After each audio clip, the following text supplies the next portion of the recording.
The other thing then that is stated here is other food that they had to eat. So they need to roast the meat over the fire with bitter herbs and bread without yeast. What is a bread without yeast going to symbolize? Ultimately, it symbolizes the fact that they're going to leave very fast. They won't have the time. It's going to happen so fast, unexpectedly. They won't have, they would be packed and the stuff they need to make the bread, etc., so that they can rise, the dough, and then make the bread. They would have had it packed. They would not have been able to make it. And all of this happening so fast. And then it's as well explained that they're not supposed to eat the meat raw or boiled in water, but roast over a fire. Now, I always like, in Russia, not just in Russia as well, here in this part of the world as well, people like to boil meat, right? I'm like always in soup, boiled meat. And I kind of always feel like, man, I'm from a culture where we roast, where we have a barbecue out there on the fire and we eat it like that. So always like, well, how can you waste good meat by boiling it? And here's a little bit like this, how God is telling, they're not supposed to boil the meat. Neither raw nor boil the meat. They're supposed to have a barbecue out there over the fire, kind of idea, right? So there, yeah, I think our culture, I mean, I'm saying this with a smile on my face and laughing at it kind of idea, right? Because, I mean, yeah, that's what is happening here. Just giving that as an example. So yes, this is what they're supposed to do. They're over the fire, need to roast it with the head, the legs, and the internal organs. Everything need to. And everything must then be eaten. If something is left till the morning, it needs to be burned. How they eat, dressed. Because, again, that's the whole idea why they're eating unleavened bread. Because everything is going to happen so fast. Right? This is ultimately then a reminder of this the Passover. So then God will come through, He will strike all this, the blood is going to be a sign, and no destructive plague, no death will be in a house with a person who has this blood on it. Now, a bit like as well earlier when there was the hail, right? If the people, servants of Pharaoh could bring the animals in. So in this case as well, it's not stated that only the Jews were allowed to put the blood on. Anyone could do that, right? Sure, and even if a Jew didn't do it, then his firstborn would have died. That's the whole point. So others, non-Jews, could have done it. Jews not doing it would have died as well. So the blood was ultimately the thing that would make the angel pass and not bring death into that family. Okay, so it needs to be now a Passover, something that needs to be commemorated by them, and they're still commemorating it, and we as Christians are commemorating it, and these days, understandably, with the Passover, we're not with the Lord's Supper, we don't commemorate, or Eucharist if you're a Roman Catholic, we don't commemorate it once a year. We do it, I mean, there's a Passover time, yes, Easter time, when we do it maybe more serious.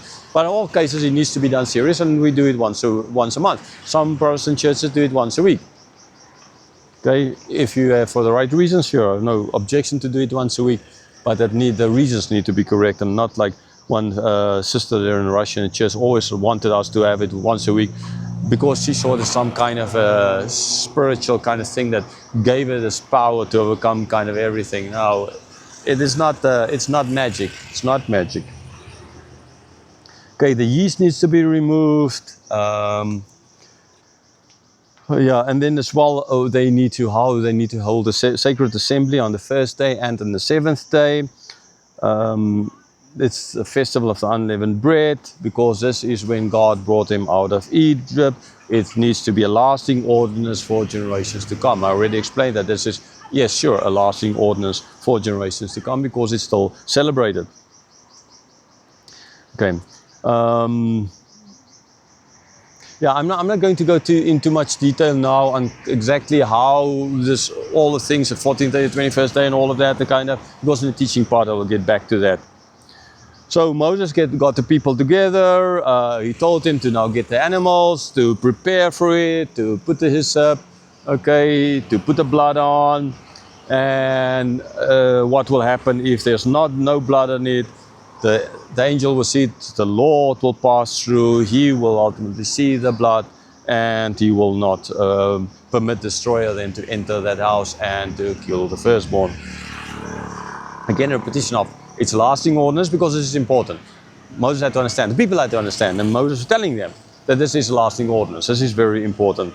So the children can look at this once a year, we once a month when we celebrate it, and they can ask, what does it mean? And then they can tell, but this is what happened, right? This is a Passover sacrifice when God let them out of, when God spared the Hebrews, or at least those with the blood over the door, but the Egyptians, children were killed, firstborn. So they did exactly as God commanded Moses and Aaron. And that exactly, again, is pointing back towards Noah and how he exactly did as God. And a number of times already, actually God did as Moses said, and Moses did as God said. So at midnight, the angel came, there was crying everywhere, loud wailing in Egypt, Pharaoh's firstborn son died. It was at the house where someone dead. I mean, the house, understandably, without the blood, where someone was not dead. So then Pharaoh got Moses, had Moses and summoned Moses and Aaron.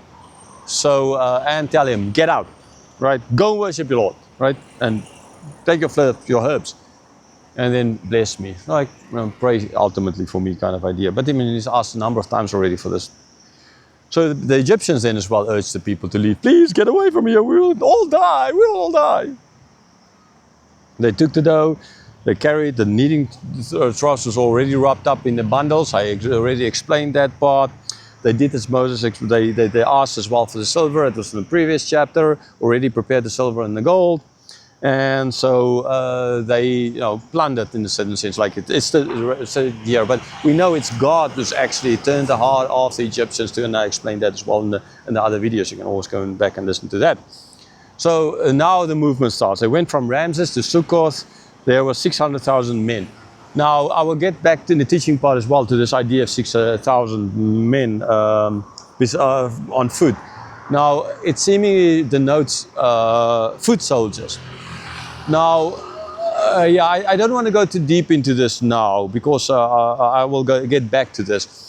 But it is super difficult to fully understand this, because we're going to see a very important part, that with them were not only Hebrews, but there were people from other tribes and nations that went out with them. It's a very important thing, and especially dispensationalists kind of miss this point, that the Jews, they were not the only people to be set free from Egypt. But there were people from other nations and tribes that united with them. The same people who could put the blood on. Those same people, some of maybe servants of Pharaoh, who lived with them. Okay, so we don't know exactly were those people as well counted as soldiers. Again, I will get back to this, but we don't exactly know. I read quite through a number of languages, and everywhere it's translated as 6,000 men. But actually, the word might mean maybe not men. But yeah. And the other thing is the length of time that they stayed there, 430 years. God told Abram 400 years, 430 years. Is there a disconnect here? Is there a mistake in the Bible? I'll get back in the teaching part to that as well. Okay, so they left. Again, the chapter ends then with what is said more about Pharaoh's not being able to eat, but all those people who have been bought may eat, but they need to be circumcised. Even a temporary resident or a hired worker, they may not eat of it. So it's not that for temporary, those who have been bought, those who are part of. Eaten inside the house, none of the meat must be taken out, the whole of the community must celebrate. And any foreigner, if they want to celebrate the Lord's Supper, they need to be circumcised, ultimately. No uncircumcised male may eat of this. And again, I'll get back as well to what that ultimately means. So again, it's stated that they did exactly as God commanded.